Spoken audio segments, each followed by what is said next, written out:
Он мчался по терминалу, обгоняя пассажиров с чемоданами и едва успевая лавировать между стойками кафе и сувенирных лавок. Его рейс уже объявили, а до выхода оставалось пройти целый коридор.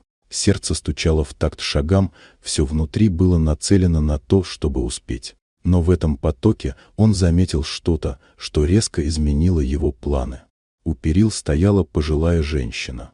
Она держала кожаную сумку, а ее пальцы слегка дрожали. В глазах читалась растерянность, как у человека, потерявшего ориентир в шумном и чужом пространстве. Люди проходили мимо, кто-то задевал ее плечо, кто-то бросал быстрый взгляд, но никто не останавливался. Мужчина уже собирался пройти дальше секунды, решали все, но чувство, что он не может оставить ее одну в этом хаосе, оказалось сильнее.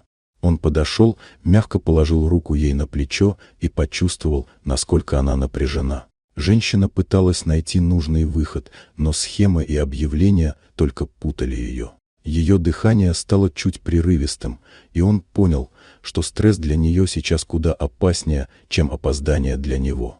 Они пошли вместе. Он замедлил шаг, прикрывая ее от спешащих пассажиров, взял сумку, чтобы облегчить ей путь. Через стеклянные стены мелькали крылья самолетов, по громкой связи сменялись города назначения, пахло кофе и свежей выпечкой из кафе. Она тихо показывала рукой направление, но не уверенно, а он уточнял у сотрудников, пока не нашел верный маршрут.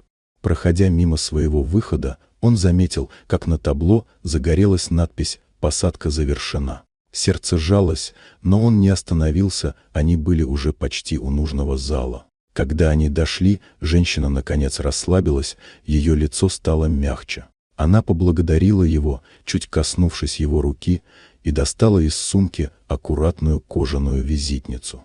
На белой глянцевой карточке было ее имя и должность владелица авиакомпании, рейсом которой он только что пожертвовал. Мужчина был ошарашен. Она посмотрела на него с легкой улыбкой и сказала, что он сделал сегодня больше, чем просто помог. Он показал, что человечность ценнее расписаний. Через час для него подготовили личный перелет на небольшом бизнес-джете. Когда он сидел в кожаном кресле, глядя в иллюминатор на закат, он думал о том, что сделал выбор сердцем, и именно это привело его в совершенно другой путь, куда более теплый и неожиданный, чем он мог представить. Вот такая удивительная история.